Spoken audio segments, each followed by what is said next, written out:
Welcome to the Hindu Daily. We're jumping straight into today's sources, and first up is a deep dive into two huge internal pressures India is facing. First, the architecture of digital surveillance, and then a brewing public health crisis. Right. So let's start with the National Intelligence Grid, NATGRD. The sources are telling us a lot about its expansion in late 2025. This is a policy conversation that really it begins with trauma. It absolutely does. The origin story is the psychological aftershock of the 26/11 Mumbai terror attacks. I mean, over 160 lives lost. And the official finding was intelligence failure. Exactly. But the key thing is the failure wasn't a lack of data. It was the inability to stitch all these scattered data points together. You take someone like David Coleman Headley, a key conspirator. His trail was everywhere. It was. Visa applications, travel records, financial transactions, all in different databases. So the thinking was, pretty seductive. If we had a single platform that could pull all that together, lives could have been saved. And that's where NatGR comes in, conceived as this technological solution, the crown jewel, so to speak. Yes. It's essentially a middleware interface. It allows 11 central agencies to query 21 different kinds of databases. So identity, finance, travel, telecom, you name it. The thing is, it had a shaky start. Cleared by executive order back in 2012, no statutory framework, and over 1,000 crore rupees allocated to it. For years, analysts just called it vaporware. They did, but it is certainly not vaporware now. Far from it. The recent reports confirm a massive shift. Quantitatively, it's processing something like 45,000 requests every single month. Wow. That's a bureaucratic rhythm that tells you this is just normal high-volume usage now. And more critically, access is widening. It's going down to police units, all the way to the superintendent of police rank. That's a huge decentralization. It wasn't supposed to be a local policing tool. No, it was pitched as a central counterterrorism tool. Yeah. But the real game changer, the thing that shifts this whole discussion, is the reported integration with the National Population Register, the NPR. Right. That's the link that moves it from counterterrorism to, population mapping. That integration is, it's conceptually transformative. Yeah. The NPR holds details on 1.19 billion residents. Everything. Household lineage, identity documents. Exactly. So when you graft that population register onto an intelligence platform, you fundamentally change the objective. You're no longer just tracking discrete, high-risk events. You're moving towards mapping and potentially profiling every single Indian citizen. So we go from simple data aggregation to what the sources call inference at scale.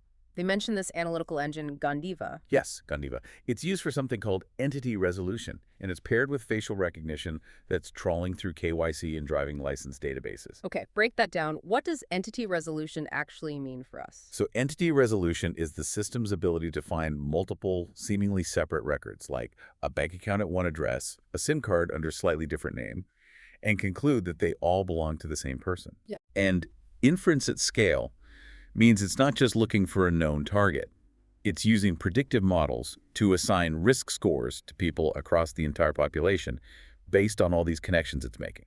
So when you put all that together, the 45,000 queries, the NPR link, the predictive analytics, what are the really core dangers here? There are two big qualitative risks. The first is the specter of bias. How so? Algorithms aren't neutral. They just reproduce the societal distortions cast, religion, geography, that are already in the data they're fed.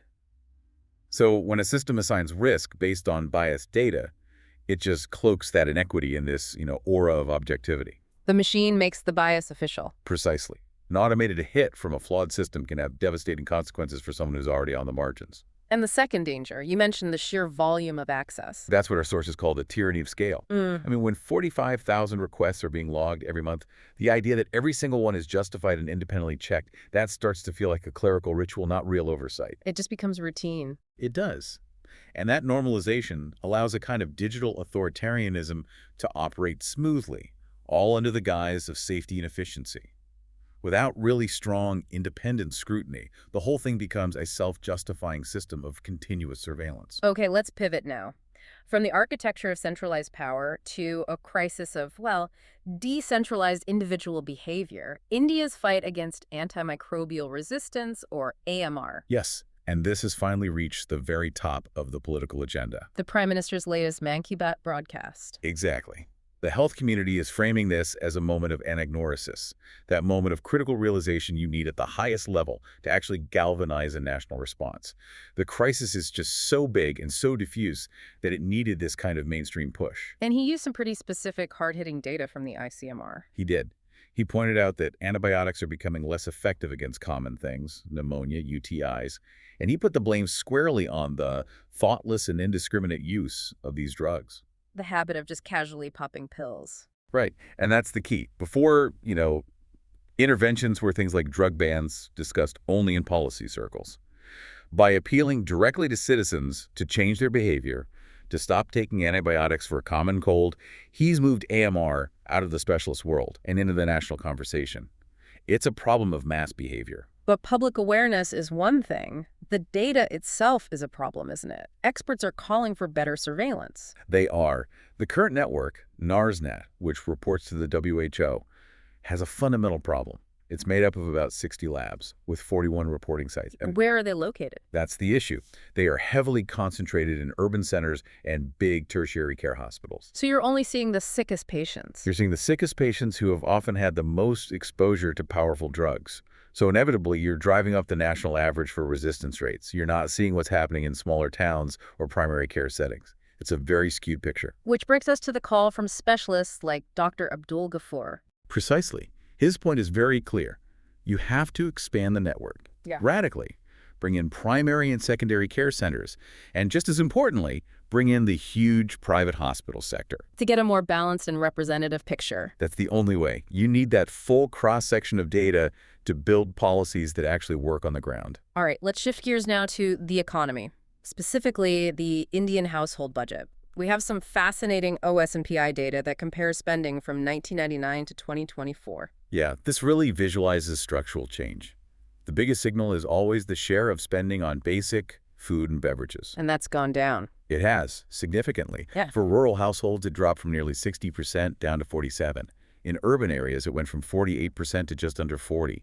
That's a clear sign that basic survival is taking up less of the family budget. Which should be good news, but where that money goes next tells a more complex story. The chart on pan, tobacco, and intoxicants.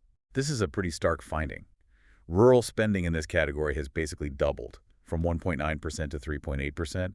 And for the first time, rural households are spending much more on this than urban ones. Why do you think that is?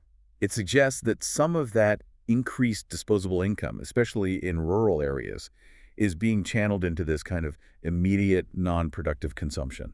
The data also shows a really sharp urban-rural divide when it comes to housing. It's an extreme disparity. Urban spending on rent is high, and it's rising from about 4% to 6.5%.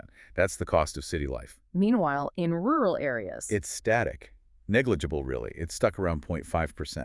It just highlights two completely different realities when it comes to cost of living. But the real story here, the one about aspirations, seems to be in that miscellaneous category. Health, education, services. Absolutely. This category saw the single biggest jump for both groups.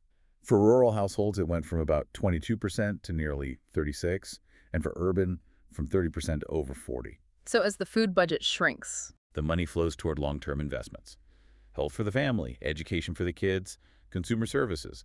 It's a clear shift toward wanting a better quality of life. moving from economic metrics to ecology, let's look at the Jabarkhet Nature Reserve near Mussoorie. It's celebrating a decade of private conservation. I love that the source starts with an 1884 guide calling it a pleasant resort for picnics. That's a great contrast, isn't it? Because JNR is now Uttarakhand's first privately operated reserve, and its whole model is a counterpoint to that crowded, typical wildlife tourism. They call it slow conservation. Where wildlife gets the first right of way. Exactly. But to get there, they had to start with some pretty intense restoration. The area was described as badly overused. What did that involve? Brute force, really. They had to physically remove 500 kilograms of garbage and then 3 tons of an invasive weed, Eupatorium. That was the first step, just clearing out the human impact. And the results? Over just 100 acres. The ecological success is just undeniable. You have the return of key animals, leopard, black bear, goral. But the plant diversity is what's really impressive.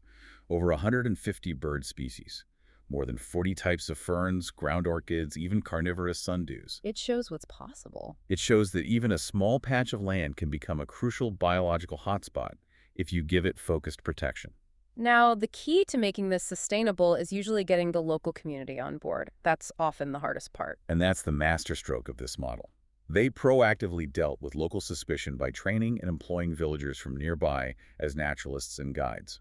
So they're blending traditional knowledge with new science. Right. There's a great quote from one of the guides, Virendra Singh, who says he never realized his passion for wildlife could actually become a job.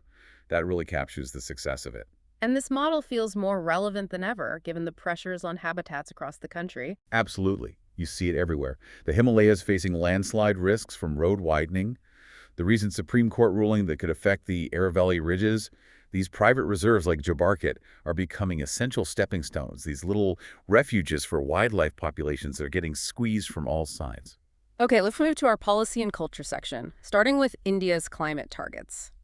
Looking at the headlines, the sources confirm some major successes. We've met some key Paris commitments way ahead of schedule. The achievements are legitimate, you can't deny them. Emissions intensity reduced by about 36%, which beat the goal. Non-fossil fuel capacity hit over 51% by June 2025, beating the 40% target. And the forest sink goal is basically met on paper. Right. 2.29 billion tons sequestered. So on paper, it looks great. But the metrics can be misleading, so let's get into the caveats. Okay, the first big one is what's called partial decoupling. Yes, our GDP grew faster than our emissions, but our absolute emissions still grew. They reached nearly 3,000 million tons of co-euro equivalent in 2020. And that growth is concentrated in certain sectors. Very much so. Heavy industry, steel, cement, and transport. So the intensity gains, they haven't yet led to an actual moderation of total emissions. And the biggest bottleneck seems to be this gap between capacity and generation.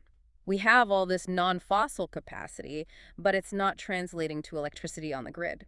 This is the critical policy challenge right now. That 51% capacity figure sounds fantastic, but it supplied only about 22% of the country's electricity last year. Because of intermittency. Exactly. The sun doesn't always shine, the wind doesn't always blow. So coal, thermal power, still provides the baseload. It's providing over 70% of generation because it's reliable. 2047. So the failure isn't in building renewables, it's in storing the power they generate. That's it. It is fundamentally a storage crisis. The government forecast will need 336 gigawatt hours of storage by 2030. Today, we have 500 megawatt hours operational. That's a massive gap. It's immense. Unless that shortfall is fixed and fast, those high-capacity numbers will remain politically useful, but functionally, they just won't be enough. And lastly, the forest sink target. Even though we've hit the number, there's a quality issue. There is. The official definition of forest cover is very broad. It includes commercial monocultures, things like eucalyptus or mango plantations. Which aren't real forests. From an ecological perspective, no. They're great for carbon accounting. They soak up carbon. But they have almost zero biodiversity value compared to a natural complex forest. The policy needs to shift from just hitting numbers to achieving real ecological restoration. Let's pivot to another reflection of national life public broadcasting. We have Sheila Shaman's Doordarshan Diaries, which looks back at a golden era. It's hard to imagine now, but there was a time when DD was a shared cultural ritual, one channel that everyone watched at a fixed time. It had a core public service mandate. Upholding constitutional values, promoting national integration. Exactly. It was broadcasting designed for a young, diverse republic trying to create a shared identity. And Bhaskar Ghose's memoir recounts some of those foundational national memories. The airing of Ramayana and Mahabharata. The first live Cricket World Cup, the first live election coverage. These weren't just TV shows. They were cultural events that the whole country experienced simultaneously. The sources also mention All India Radio, AR. Yes, and some wonderful bits of history there. The fact that Rabindranath Tagore's poem Akashvani became its Hindi name voice from the sky. Or the story of an AR producer being the first civilian inside the Golden Temple after Operation Blue Star. It shows the pivotal role public media played. But that era ended with cable television. Competition was part of it, for sure. But the sources also point to a deeper structural reason for its decline. Vinod Kapoor argues that the freedom of professionals was clipped under the Prasar Bharati Act. In trying to control the public broadcaster, the state ended up compromising its mission. And the question today is whether it can ever reclaim that role. That's it. Can it truly reflect the diversity of modern India, or is it just stuck in nostalgia? Finally, we turn to the foreign section. A dramatic event in South America is causing a real paranoia in Tehran. Yes, the seizure of Venezuelan President Nicolas Maduro by the U.S. military. For Iran, a longtime ally of Venezuela, the immediate question was, could this happen to us? Could a similar operation target our leadership? And this fear is very public. Extremely. It's being fueled by other recent events, like Israel's 12-day war last June. You had state TV analysts claiming, with no evidence, that there were plans to kidnap Iranian officials.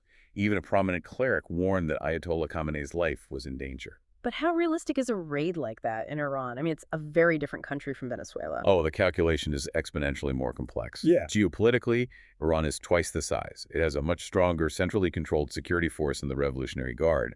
And Washington still remembers the failed Operation Eagle Claw rescue mission in 1979.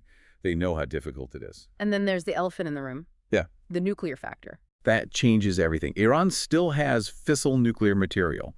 Any military intervention has to account for the day after. What happens to that material? The risk of it falling into the wrong hands or being used in the chaos is an enormous deterrent. It makes the stakes infinitely higher than they were in Venezuela. And the event immediately became political fodder everywhere. Instantly. Yeah. You had Israeli opposition leader Yair Lapid telling Iran to pay close attention. In the U.S., figures like Lindsey Graham and Marjorie Taylor Greene were openly linking the operation to controlling oil and preparing for Iran. Even in the region. Yes, a Saudi editor called the detention a brutal message to Iran. It basically confirmed all of Tehran's worst fears about foreign-engineered regime change and gave talking points to every adversary of the United States. So, considering the speed of digital surveillance with NATGRID, the urgency of a health crisis like AMR, and that massive gap between our climate capacity and actual generation, it leaves us with the final thought to mull over. Are we, as a whole, prioritizing the easy, measurable solutions, the things that look good in a headline, over the really difficult systemic reforms that are required for long-term safety and genuine progress? Thank you for listening. If you want to provide suggestions, please contact on the Twitter handle given in the episode description. As always, we are eager to hear what our listeners want to be informed about. We wish you a great day.